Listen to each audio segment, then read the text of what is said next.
এই জন্য ফিলিস্তিনের মুসলমানদের জন্য যদি কোনো সুযোগ আসে বাংলাদেশ থেকে যে ওখানে যাওয়ার সুযোগ আসছে, এদের পক্ষ হয়ে যুদ্ধ করব, রাজি আছি তো ইনশাআল্লাহ।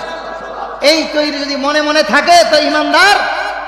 আর যদি এতটুকু চিন্তা না থাকে, রাসূলুল্লাহ সাল্লাল্লাহু আলাইহি ওয়াসাল্লাম বলছেন বুখারী শরীফের 6026 নম্বর হাদিস, আল মুমিনু লিল মুমিনি কাল বুনিয়ান।